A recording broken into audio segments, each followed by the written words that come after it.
We have Kaliab, a cross-country runner. He ran 3 figures on his pacer this year. Ever since the start to the sleep unit, we've wondered how the hours Kaliab spends each night sleeping affect his athletic ability. Because of Kaliab's cross-country practice and all of his activities, we could only afford 1 day of reduced sleep for him.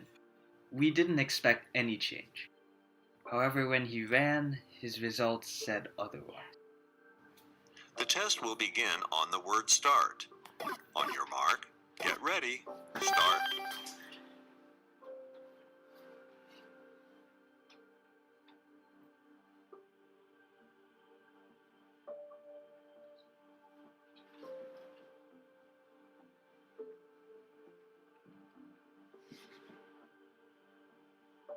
His efficiency dropped almost 20%. Basically, last night I didn't get enough sleep because I was babysit. I was skip practice from cross country. Yeah. I've been practice for 1 week because last night I slept like for 6 to 5 hours. That's why I guess. Like, how did your legs feel at Yeah, lap 80? yeah. My legs feel so sore.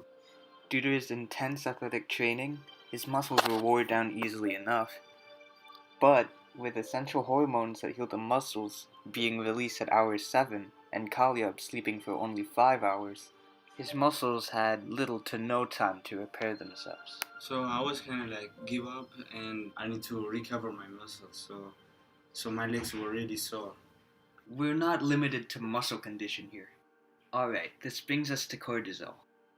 It manages all forms of energy we use, carbs, lipids, and protein as well. A lack of cortisol would cause the body to release energy at the wrong periods of the day.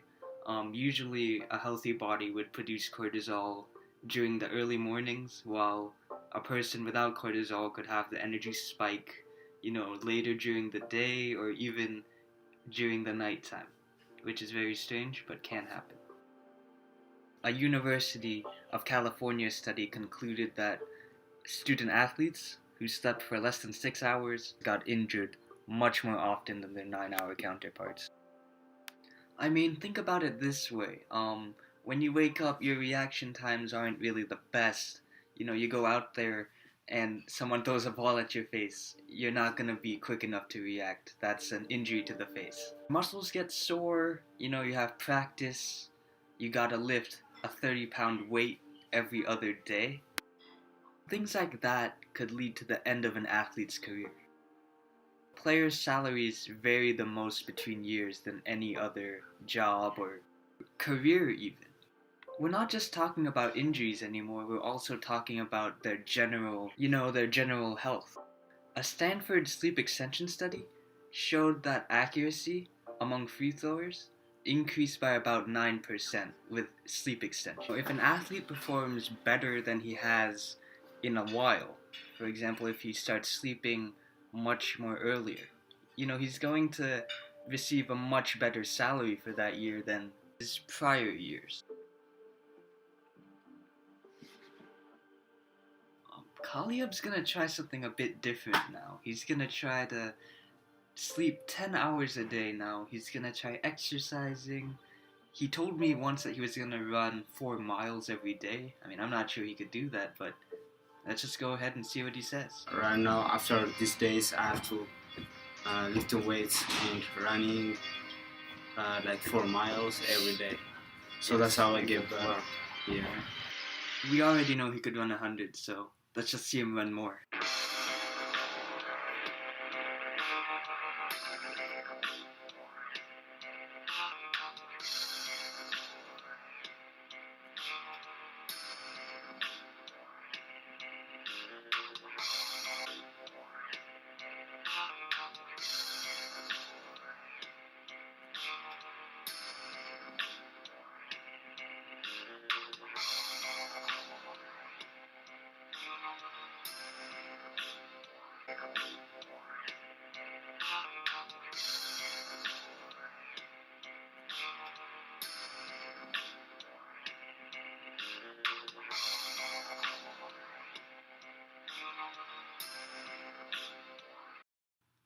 I'm not surprised for once.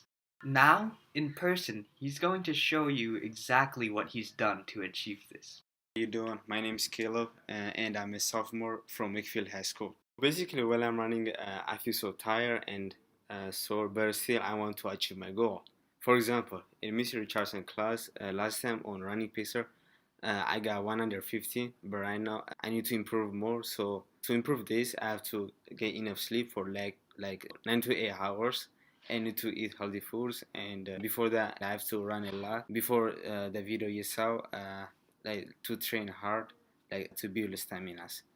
At one point, Kaliab started talking about an energy that he has obtained while running, some sort of high. We found that that steady feeling, that calmness, was caused by endorphins, a certain chemical produced by the brain after the body experiences physical discomfort. We wanted to know if this pertained to sleep in any way. Turns out that endorphins are only released due to physical stress and not just physical pain. That means running a mile on 4 hours of sleep is not going to produce endorphin for you. It's just going to make your run even more painful than it already is. But sleep aside, that easy, calm feeling that you get when you achieve a runner's high is the same buzz that marijuana produces. Except this time there are no after effects. You're actually receiving this little bonus for doing something that's good for your body. Exercise. You start to realize why people become so passionate about exercise. Could be it. So for speed, I feel like I got more energy than I had before. And also, after I finish my running, I feel like I want to run more and more. So that's what you gotta do. Well, I hope you learned something from this video, and I also hope that you apply some of these to your athletic life and to your daily life as well. Take care on the health unit.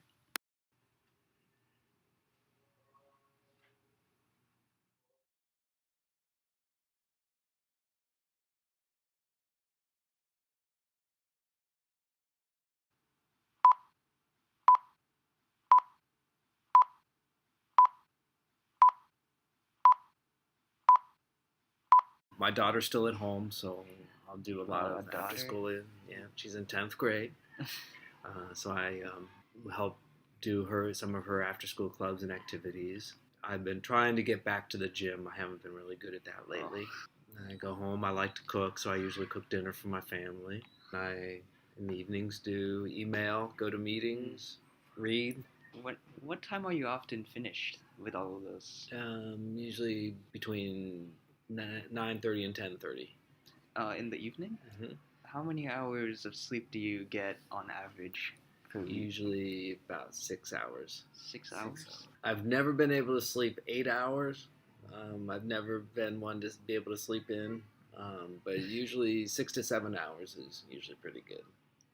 Even on like Saturday or Sunday, it doesn't matter what time I go to bed. Like if I go to bed at midnight, I'm awake at 6. If I go to bed at 10, I'm awake at 6. So how do you feel like later on in the afternoons after sleeping for only 6 hours? I feel okay.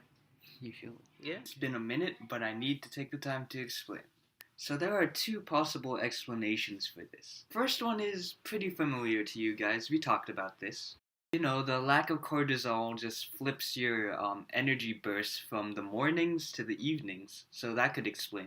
But just this afternoon, our little group discovered a new finding. Some people just biologically don't need as much sleep. Just like Dr. Wilmore has said, we found articles that state that we may not need the popular 8-9 hour sleep time that all of us hold dear. Jim Horn, a sleep expert, has said that sleep depends more person to person than on group to group. There's going to be the student athlete who can't function properly with less than 6 hours of sleep, and then there's just the normal Wakefield student who goes with 6 hours and could still do his homework correctly. I guess it just depends on what kind of lifestyle you have.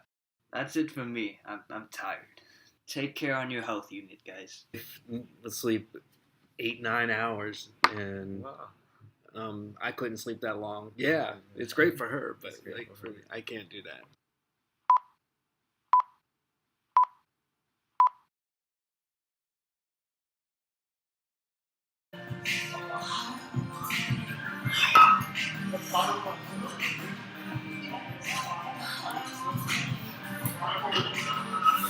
End of level 13. 132. 133. 134. 135. 136.